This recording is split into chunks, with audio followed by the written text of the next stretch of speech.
hombre ha intentado siempre codificar sus secretos. Mensajes militares, cartas de amor, conocimientos prohibidos.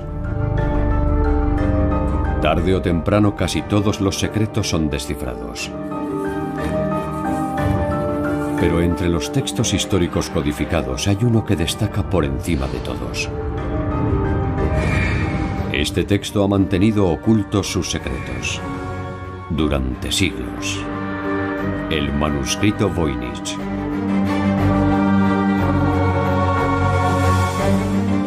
Es el libro más misterioso del mundo. Escrito por un autor desconocido en un alfabeto absolutamente único, está ilustrado con enigmáticas imágenes.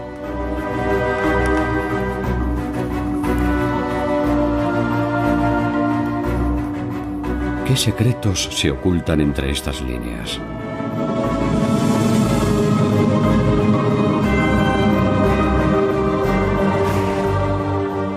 Una vez más, un experto ha aceptado el reto. Los materiales del manuscrito serán analizados por primera vez. Tal vez la tinta, los pigmentos o el pergamino proporcionen una clave para desvelar el enigma. El Códice Voynich, el manuscrito más misterioso del mundo. En el cuartel general del Servicio de Inteligencia Militar de Estados Unidos, un grupo de expertos ha descifrado el documento conocido como Código Púrpura japonés. William Frederick Friedman, el director del servicio, era uno de los mejores criptógrafos del mundo. Como entrenamiento, Friedman y su equipo descifraban documentos históricos cifrados. Una tras otra, todas las claves eran extraídas, pero un texto antiguo se resistía tenazmente a todos los intentos de descifrado. El manuscrito Voynich.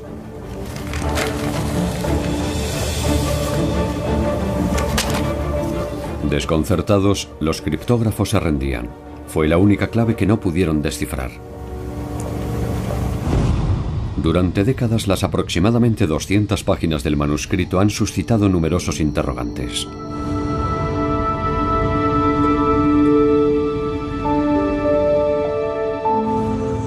A comienzos del siglo XX, un marchante de arte de Nueva York visita la villa Mondragone, próxima a Roma. Busca libros valiosos.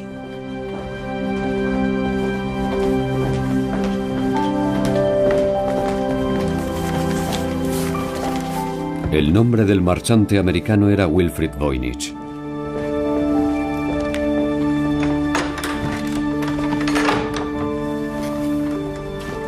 En la villa Mondragone se custodiaban numerosos textos históricos procedentes de una escuela jesuita.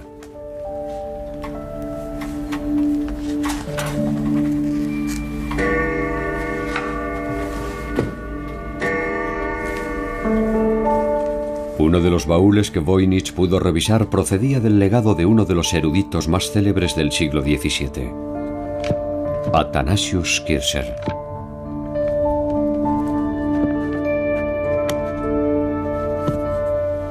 Entre otros manuscritos, el baúl contenía un libro singular.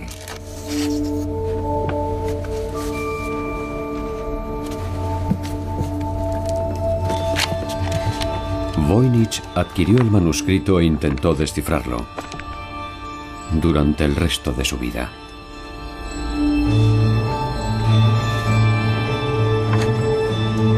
Falleció sin aproximarse siquiera a la solución.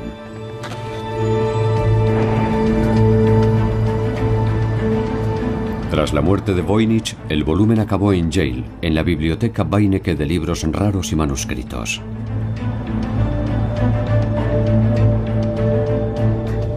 Esta biblioteca alberga una valiosa colección de joyas bibliográficas, pero seguramente ninguna es tan famosa como el manuscrito Voynich. René Zambergen, uno de los mayores expertos en el manuscrito Voynich, lleva años trabajando en él. Buenas tardes. Buenas tardes. Vengo a ver el manuscrito Voynich. ¿Tiene autorización? Sí. Cuando vi por primera vez una ilustración del manuscrito Voynich, tuve la sensación de que podría descifrarlo, de que podría leerlo. Pero estaba equivocado, no pude descifrarlo, igual que le había pasado a muchos otros antes que a mí.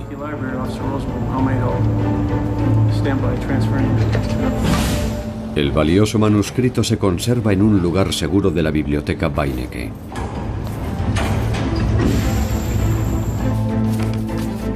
Por primera vez, Zandbergen puede examinar el original. Alguien lo escribió, probablemente hace muchos siglos, y lo más asombroso es que a pesar de nuestra tecnología moderna, no seamos capaces de descifrarlo. En más de 200 páginas de pergamino se despliega un universo de 1 millón de detalles gráficos y más de 170.000 caracteres.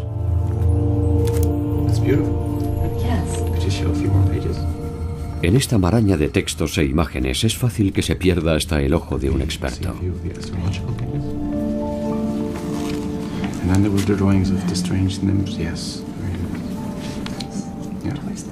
El manuscrito permite muchas interpretaciones diferentes. Hay tantos dibujos y tantas imágenes que puedes pensar en cualquier teoría y encontrar pruebas que encajen en ella. Es asombroso. Una mirada más atenta hace que el manuscrito parezca menos confuso.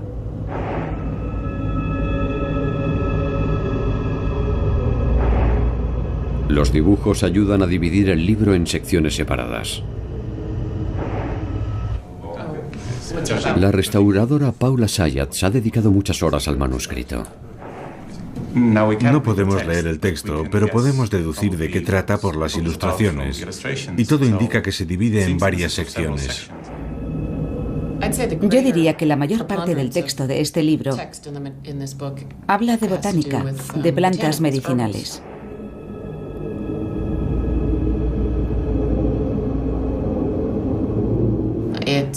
Es evidente que es un libro que habla de esas plantas.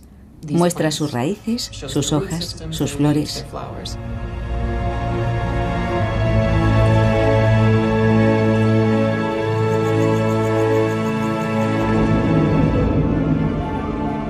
Algunos dibujos parecen estar inspirados en la realidad.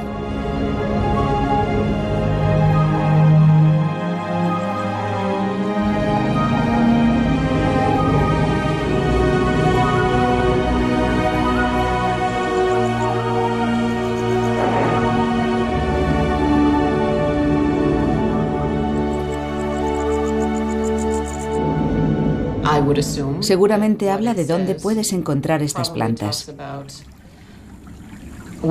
Y también de cómo crecen y para qué puedes usarlas. La medicina se basaba en las hierbas. Y otra parte importante de la ciencia de aquella época está incluida también en el libro. Las cartas zodiacales, las cartas astrales, es decir, el cielo. Hay páginas y páginas con dibujos astrológicos muy detallados y concretos, aunque, una vez más, no sabemos realmente lo que dice. Sus dibujos muestran paralelismos asombrosos con las formas naturales.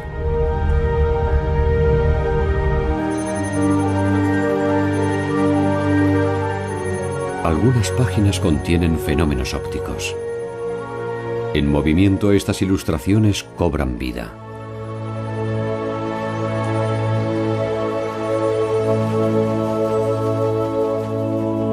¿Qué significa esta combinación de plantas y símbolos astronómicos? En la Edad Media, si querías un remedio de plantas medicinales, debías conocer tu signo del zodíaco.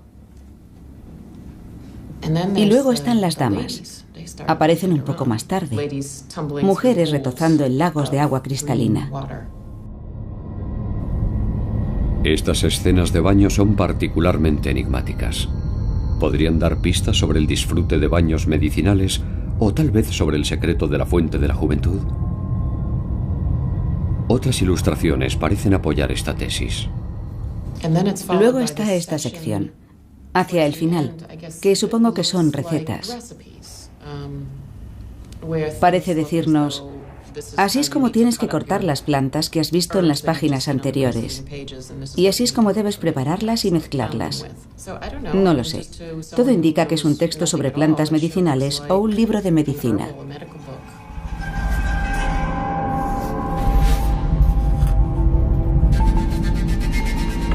¿Fue su autor un genio de la medicina que intentaba ocultar sus descubrimientos a sus competidores?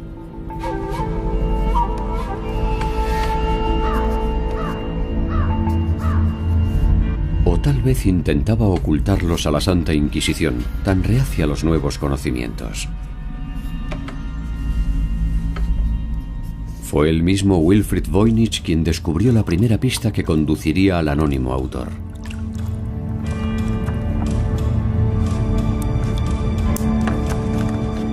Estaba haciendo copias del original cuando accidentalmente descubrió algo que había permanecido invisible hasta entonces.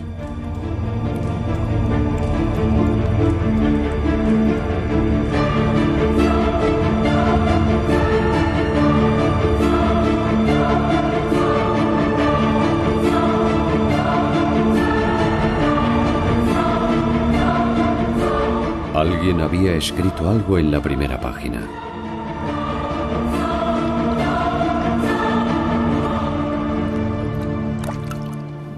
Las palabras habían sido raspadas del pergamino, pero bajo la luz ultravioleta los restos de tinta volvían a ser visibles.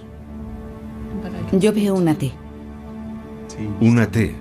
Así empieza Tepenetze. Hay algo debajo. Jacobus de Tepenetze. Está muy claro. ¿Es el número 19, tal vez? Jacobus de Tepenetze era un médico ambulante del siglo XVII experto en plantas medicinales. Sus remedios eran famosos en toda Europa.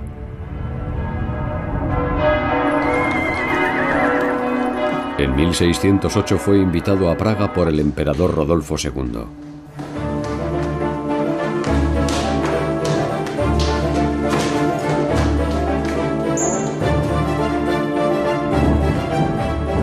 A menudo el emperador sufría de depresión y melancolía. Los célebres remedios naturales de Tepenetze aliviarían las dolencias del monarca.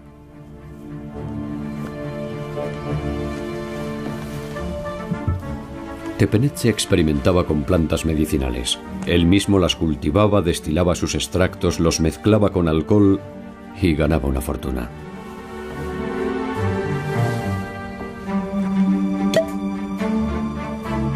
Al parecer, sus remedios alcohólicos consiguieron mejorar la salud del emperador.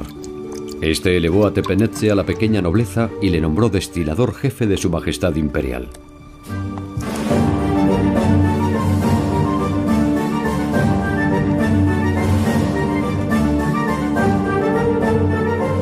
Pero ¿por qué iba un médico a codificar sus recetas?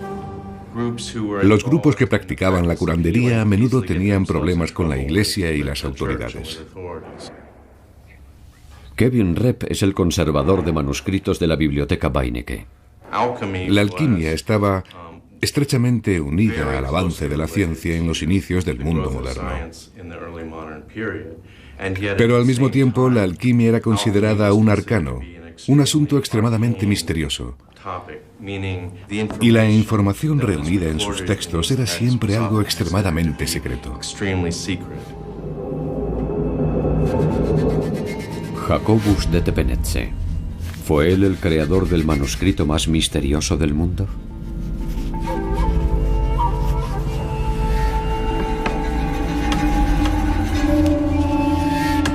Al observar las ilustraciones de plantas, salta a la vista que la mayoría de ellas no corresponde a ninguna planta natural. Los detalles son desproporcionados, o recuerdan partes de la anatomía humana, o símbolos abstractos.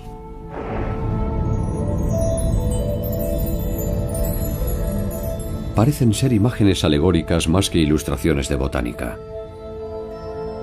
Esta forma de representar las plantas se remonta a la Edad Media.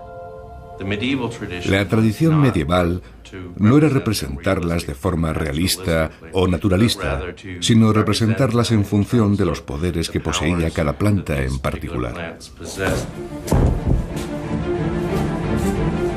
Sin embargo, en el siglo XVII las plantas se describían de una manera mucho más realista. Un libro escrito en el siglo XVI o en el siglo XVII debería parecerse mucho más a un libro como este. Este libro es de 1562 y en él, como puede observarse, se da una gran importancia a la precisión. Las plantas pueden identificarse.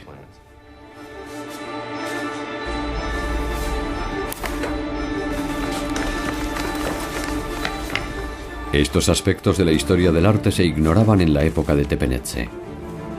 Él solo podría haber trabajado según el estilo de su época. Aunque su nombre aparezca en la primera página, es improbable que él fuera el autor.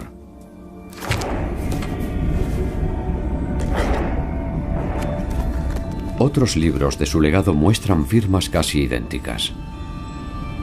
Seguramente el manuscrito Voynich estuvo en su poder en algún momento.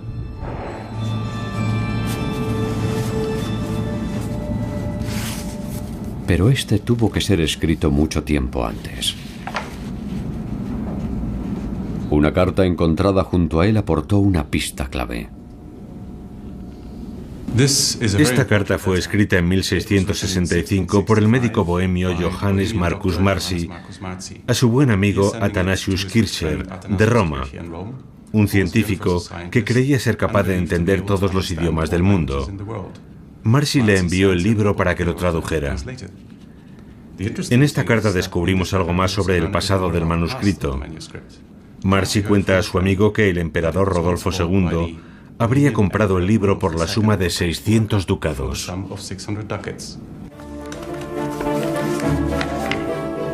El emperador Rodolfo II era un mecenas de las ciencias.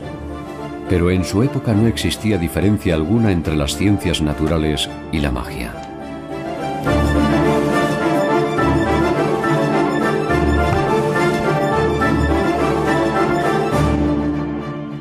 Rodolfo II tenía una enorme colección de libros de ocultismo y de instrumentos y objetos mágicos.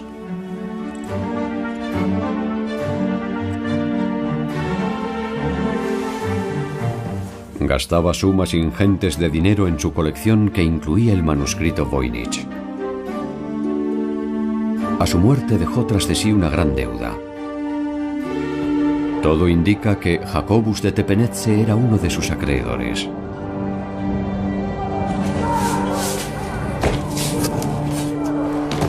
Quizá fuera compensado con objetos de la biblioteca del emperador. Fue así probablemente como el manuscrito Voynich llegó a sus manos.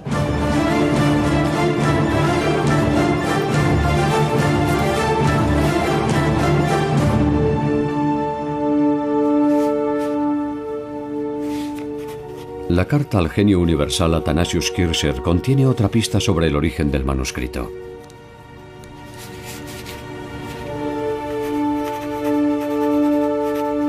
En ella cita al posible autor del libro, Roger Bacon.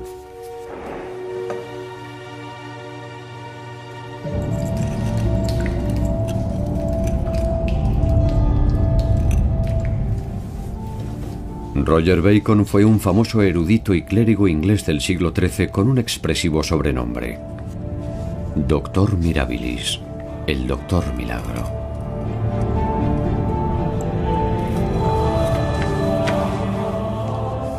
Las ideas de Bacon superaban con creces el horizonte de sus contemporáneos. Su pasión por los nuevos descubrimientos a menudo le acarreó conflictos con la Iglesia y fue encarcelado en varias ocasiones. Fue uno de los primeros europeos que se interesó por los fenómenos ópticos y descubrió una explicación para el arco iris.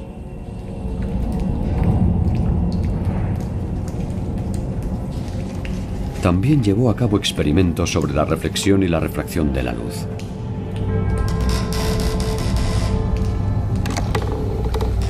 Entre otras cosas, Bacon trabajó con lentes de aumentos.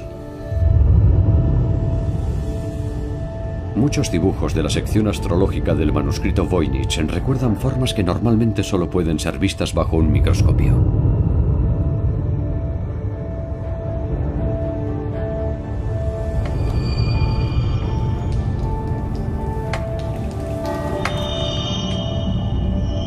¿Son estas las primeras imágenes de un mundo hasta entonces oculto?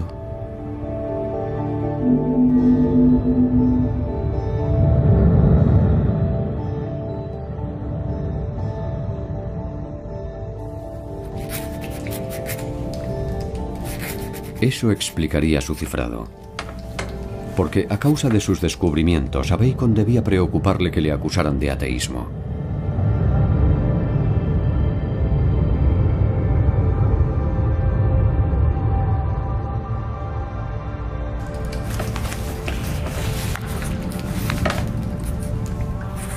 Bacon experimentó con lentes para corregir los problemas visuales. ¿Pudieron alcanzar sus lentes un aumento mucho mayor? Richard Santa Coloma ha investigado los fenómenos ópticos descritos en el manuscrito. En los tiempos de Roger Bacon, no existían microscopios capaces de mostrar las minuciosas observaciones que aparecen en el manuscrito. Solo a partir del siglo XVII, cuando Cornelius Drebbel desarrolló un complejo microscopio de lentes convexas, pudimos observar el tipo de cosas que aparecen en estas imágenes. ¿Podría ser un libro de apuntes científicos? Al principio pensé que tal vez fuera un libro de notas con observaciones y experimentos realizados con un microscopio por Cornelius Drebbel. Pero con el tiempo llegué a la conclusión de que solo es una invención. Contiene demasiados elementos fantásticos.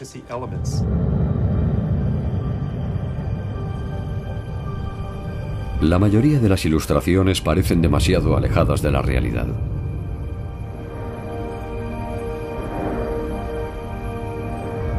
¿Reflejan un anhelo por un lugar imaginario? ¿Un lugar que las mentes del siglo XVII imaginaban en algún punto del remoto pasado? En la época en la que Cornelius Drebbel estaba en Londres, existía un enorme interés por los antiguos libros de ocultismo. El autor de un libro como el de Voynich habría conseguido un documento muy valioso que le habría granjeado un gran prestigio y que seguramente podría haber vendido por mucho dinero. Tal vez el manuscrito Voynich sea simplemente un objeto decorativo, una perfecta recreación de un antiguo y misterioso libro. El examen con el microscopio aún puede aportar nuevas perspectivas. Paula Zayats muestra su sorpresa ante la perfecta ejecución de las ilustraciones y caracteres del texto. Y no solo eso. La superficie del pergamino es muy suave, muy regular. No veo ninguna abrasión. Ni siquiera veo correcciones. En otras palabras, 200 páginas de texto escritas sin el más mínimo error. Una hazaña casi inhumana. Esto levanta una sospecha. Solo hay una fuente de información acerca del descubrimiento del manuscrito. El mismo Wilfrid Voynich. Tal vez este exitoso marchante de libros antiguos creara de su propio puño un libro tan singular y extraordinariamente valioso.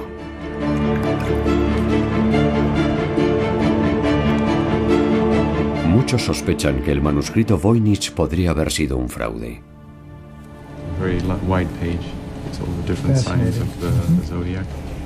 Pero la ciencia moderna dispone de herramientas para averiguarlo. El experto en microscopía Joseph Barabe examinará el manuscrito. Su equipo y él han descubierto numerosas imitaciones. Para determinar si un manuscrito antiguo es auténtico o una falsificación posterior, ¿qué indicios buscáis? Lo primero que investigamos es si alguna de las técnicas utilizadas no es propia de la época. Pero sobre todo analizamos los materiales. Buscamos una página con buenos pigmentos. De acuerdo. Aquí hay muchas posibilidades. Todas tienen muy buen aspecto. El microscopio revela la belleza oculta del manuscrito.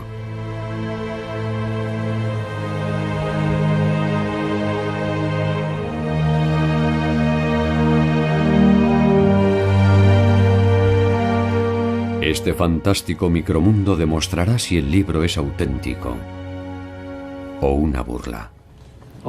Tomaré varias muestras pequeñas.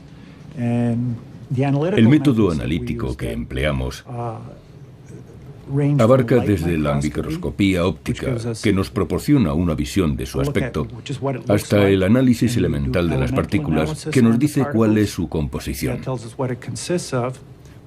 También analizamos su química mediante métodos espectrográficos y cristalográficos que nos dicen exactamente qué es cada cosa. Lo que intentamos determinar fundamentalmente es cómo fue construido el objeto, porque la mayoría de los falsificadores cometen errores estúpidos.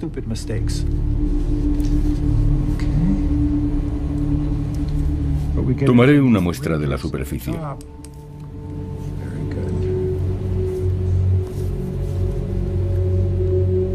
Barabe toma muestras de tinta y de pintura de diferentes partes del manuscrito.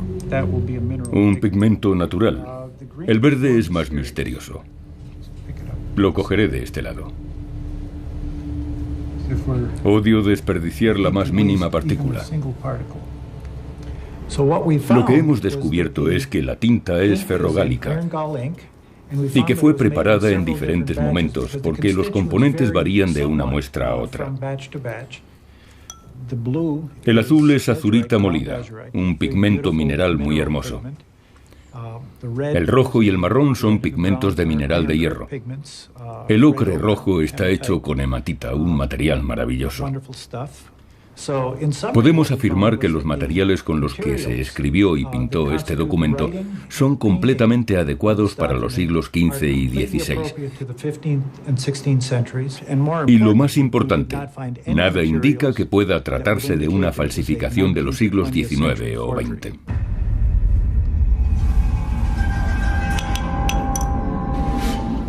Las pinturas y las tintas han demostrado que el manuscrito Voynich es auténtico.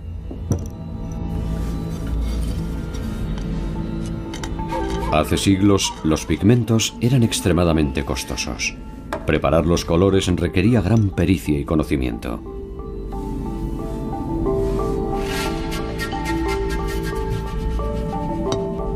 En muchos casos se utilizaba goma arábiga como aglutinante.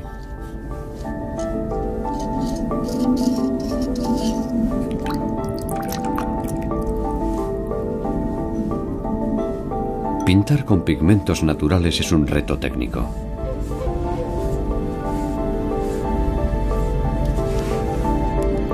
Los pigmentos cristalinos brillan más, pero son más difíciles de aplicar que los minerales finamente pulverizados.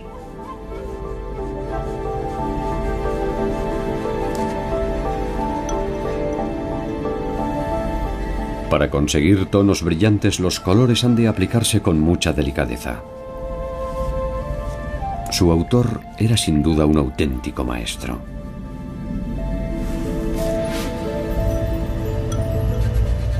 Esto contrasta fuertemente con algunos dibujos descuidados e incluso primitivos.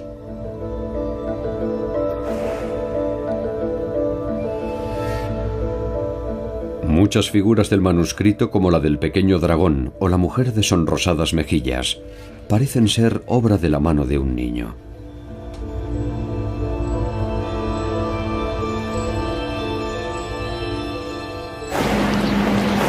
En la biblioteca Beinecke, Edith Sherwood propone una sorprendente teoría.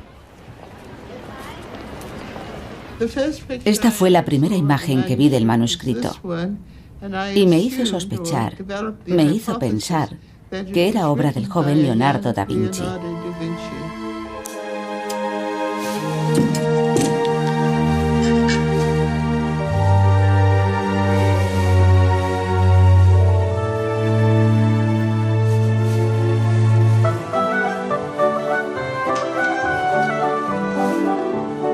Leonardo fue un niño superdotado que creció en el seno de una familia caudalada. Desde su más temprana infancia debió practicar el arte de la pintura y la escritura. ¿Contiene el manuscrito Voynich sus primeras ilustraciones? Si observas la calidad del dibujo de esta y de otras imágenes, comprobarás que no es muy sofisticado. Así que probablemente sea uno de sus primeros libros, hecho cuando solo era un niño.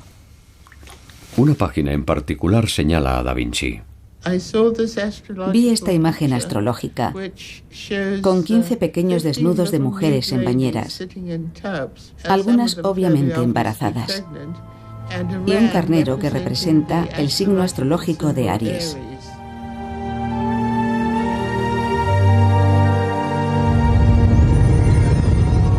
El símbolo de Aries podría representar el mes de abril. El carnero aparece rodeado de 15 mujeres visiblemente embarazadas. Si cada mujer representa un día, la ilustración podría significar 15 de abril. Las mujeres sujetan estrellas, símbolos del nacimiento. De una de las estrellas cuelga una cinta de rayas.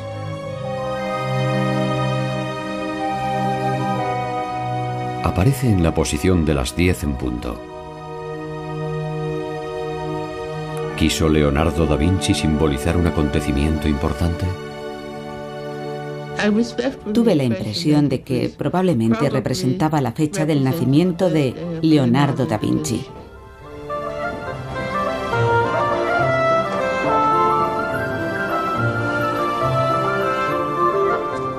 ¿Fue el manuscrito Voynich un ejercicio temprano de texto cifrado como los que produciría más adelante?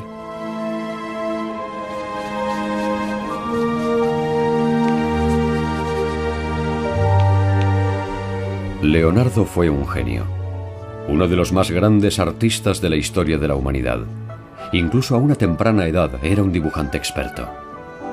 Los dibujos del manuscrito no muestran señal alguna de su genio precoz, y no hay ninguna razón para pensar que pudiera ser uno de sus ejercicios juveniles. Paula Zayats está convencida.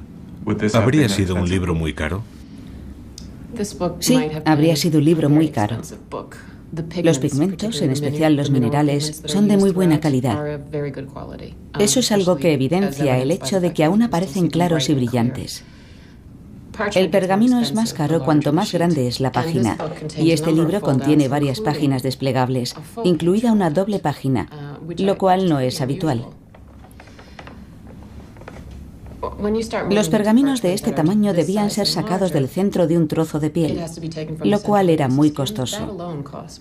Su autor tuvo que disponer de medios para conseguir una buena cantidad de pergamino y pigmentos de la mejor calidad. Y también contar con el tiempo necesario para hacer algo así. Al menos necesitaría un par de años de minucioso trabajo. Todo indica que el desconocido autor invirtió varios años de su vida en un libro cuya producción debió costarle una fortuna. La información que puso en él debía tener mucho valor. Tanto que tenía que ser cifrada. ¿De qué formas de cifrado disponía el autor?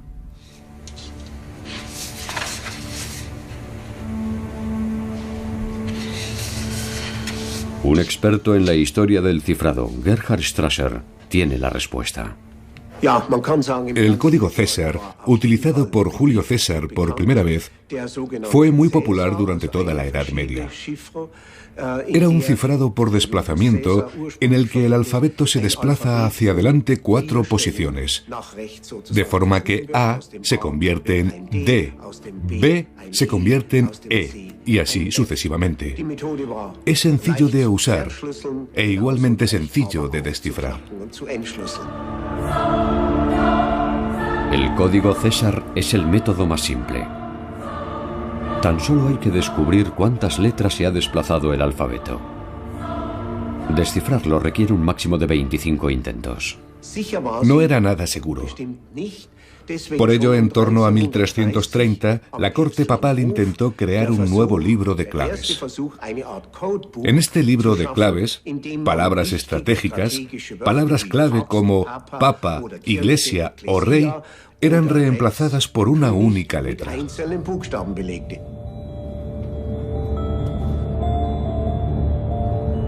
Para descifrar el mensaje, el destinatario necesitaba tener una lista de palabras clave. El uso de este método implica una lista de claves en constante aumento que resulta tedioso actualizar. Otro problema es el envío seguro de esta lista al destinatario.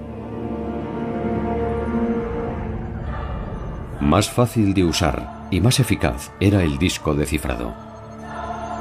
Varios anillos giratorios con caracteres permitían al usuario crear claves más complejas. La tabla de cifrado se desarrolló a finales del siglo XVI. Desde una perspectiva moderna, todos estos métodos resultan bastante simples. ¿Los antiguos sistemas siguen planteando problemas o podemos descifrarlos fácilmente? Hoy, con los análisis de alta frecuencia y los métodos de descifrado que utilizan medios informáticos, podemos descifrar fácilmente textos del siglo XVII, incluso del siglo XVIII. Pero para hacerlo, necesitamos una extensión mínima. 30 caracteres no son suficientes. Si disponemos de ese mínimo, y siempre que el texto tenga sentido, cualquier documento cifrado de esa época puede ser descifrado. ¿Significa eso que semejante profusión de caracteres representa un texto con sentido? Para averiguarlo se han procesado electrónicamente los 170.000 caracteres que componen el manuscrito.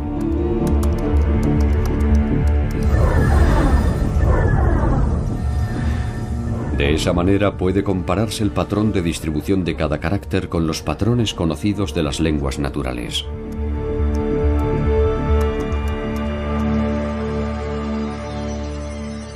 Algunos caracteres aparecen con mayor frecuencia que otros, como, por ejemplo, algunas vocales en las lenguas europeas.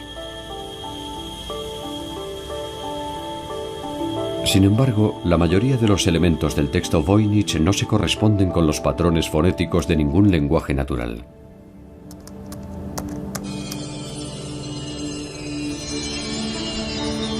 A pesar de haber sido utilizadas todas las técnicas modernas, el misterioso manuscrito sigue sin revelarnos su secreto.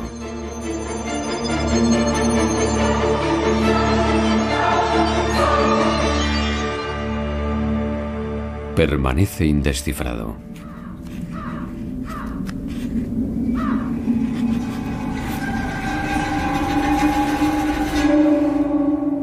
El lingüista Gordon Ragg sigue pensando que va por el buen camino. Su objetivo es la motivación del autor. El hecho de que no haya podido ser descifrado con ninguna técnica moderna significa que es altamente improbable que exista una auténtica clave en el texto. Puede que el manuscrito Voynich ni siquiera sea un mensaje cifrado.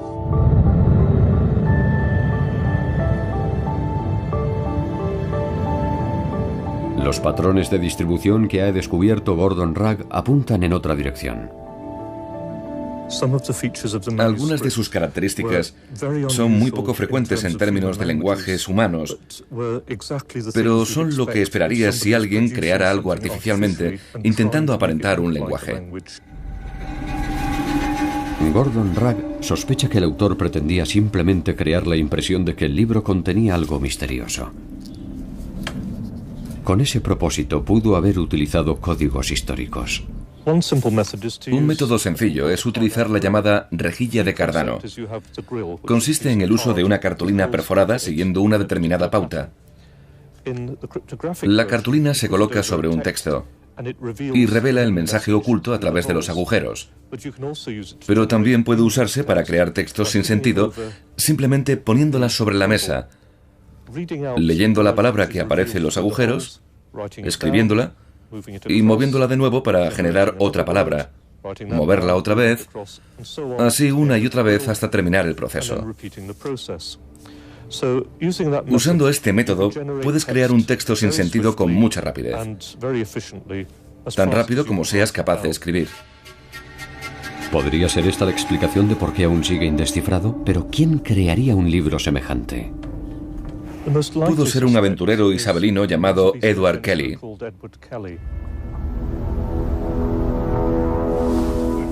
Edward Kelly nació en Inglaterra. Escribano en su ciudad natal, fue despedido por falsificar documentos oficiales.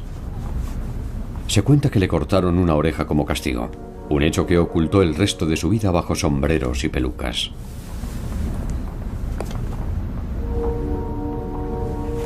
Kelly abandonó Inglaterra a finales del siglo XVI y viajó por Europa fingiendo ser un sabio. Hay varias explicaciones posibles por las que pudo hacerlo. Una de ellas es que lo hizo simplemente por dinero. El emperador Rodolfo II le compró el manuscrito Voynich por una gran suma.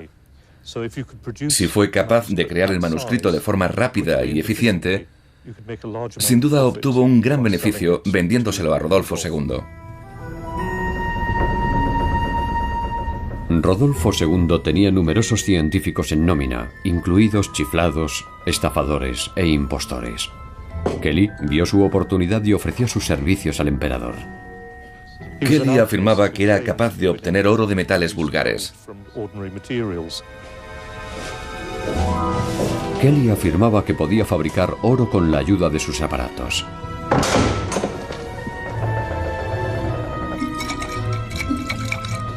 Para poner a prueba sus habilidades, el emperador Rodolfo hizo revisar sus herramientas y encerró al alquimista en una habitación.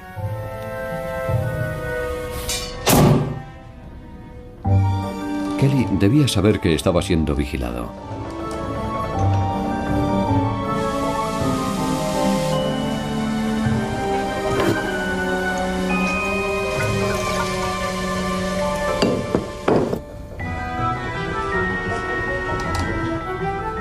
Sus misteriosos experimentos nunca produjeron oro, pero no era necesario. Kelly introdujo a escondidas una pequeña pepita de oro en la habitación. Impresionado, el emperador contrató a Kelly.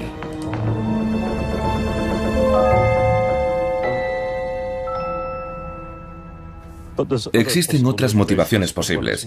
Que alguien creyera que los ángeles le hablaban, por ejemplo, y quisiera registrar sus palabras místicas.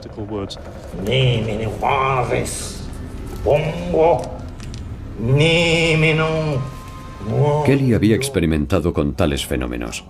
En nombre de otro inglés, el matemático John Dee mantuvo contacto con los ángeles durante un tiempo. Por supuesto, Kelly era la única persona que conocía el lenguaje de los ángeles y así fue capaz de dictar sus palabras ante el entusiasmo de John Dee.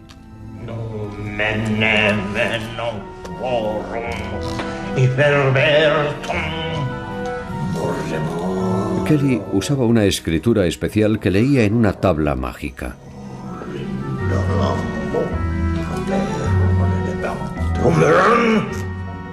El lenguaje angelical, por supuesto, era pura fantasía. Al parecer, su colaboración finalizó abruptamente cuando los ángeles indicaron a Kelly que Dee y él debían intercambiar sus esposas. Kelly tenía los medios, el móvil y la oportunidad, y la personalidad para este fraude.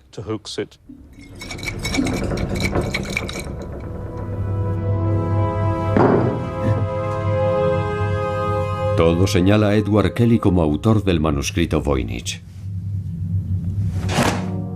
Con anterioridad había inventado un idioma falso. Con Rodolfo II tuvo por fin un comprador tan poderoso económicamente como crédulo para sus misteriosos escritos y fórmulas.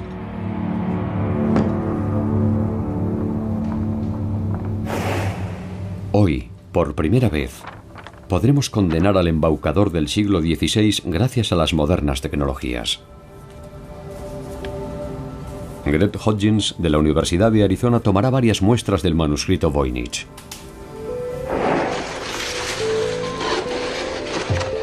El manuscrito está escrito sobre piel de animal, por lo que puede ser datado con precisión.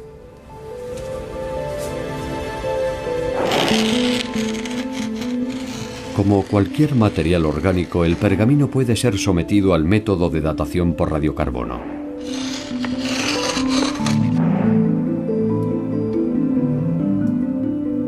Esta es la primera vez que se examina el libro de esta manera.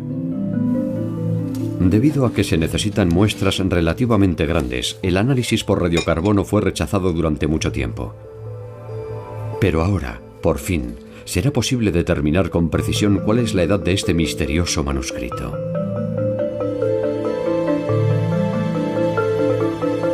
Para garantizar la precisión del procedimiento, Hodgins toma 4 muestras de 4 páginas diferentes. Unas semanas después llegan los resultados y son sorprendentes. Tenemos 4 resultados, pertenecientes a las 4 muestras que tomamos del manuscrito, y como puede observarse, las fechas se encuentran extraordinariamente próximas. Eso indica que las 4 muestras fueron creadas en un espacio de tiempo muy breve. Es más, dada la proximidad de las dataciones, podemos tratarlo como un único objeto que ha sido datado 4 veces, y eso aumenta la precisión del resultado. Por lo tanto, todos los datos obtenidos me llevan a concluir lo siguiente.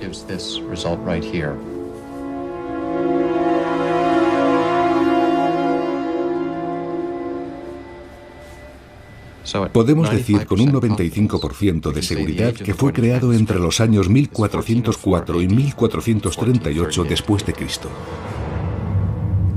Este resultado espectacular descarta todas las suposiciones previas sobre el origen del manuscrito. Ni Tepenetze ni Roger Bacon pudieron ser sus autores.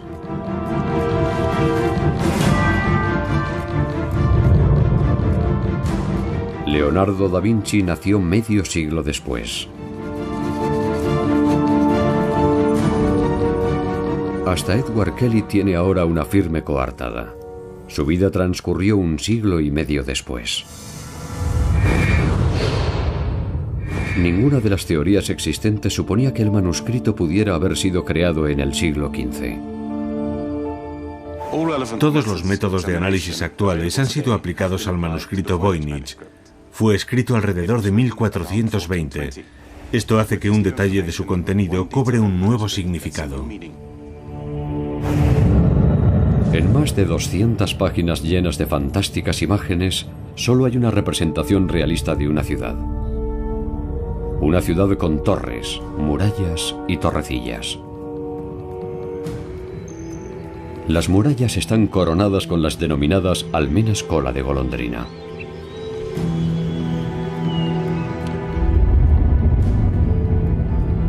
Combinadas con la fecha de creación del manuscrito, estas torres cobran un significado especial.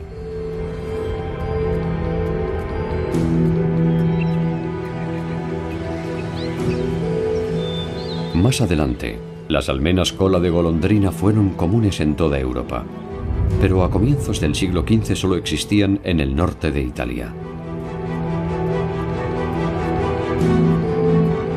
Durante el periodo renacentista, el norte de Italia fue una de las regiones más ricas e influyentes del mundo occidental.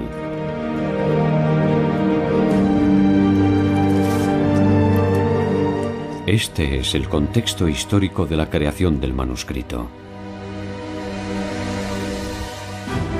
Hasta ahora las investigaciones sobre el manuscrito Voynich carecían de un punto de anclaje histórico.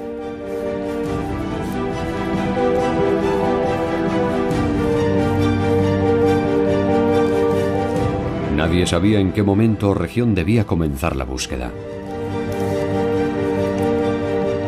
Ahora eso ha cambiado.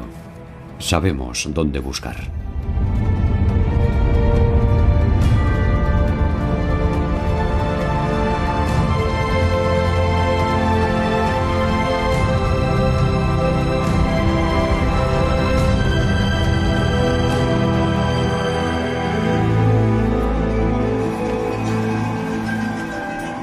Será emocionante ver qué nuevas referencias al misterioso manuscrito serán encontradas en los archivos de Milán o Venecia.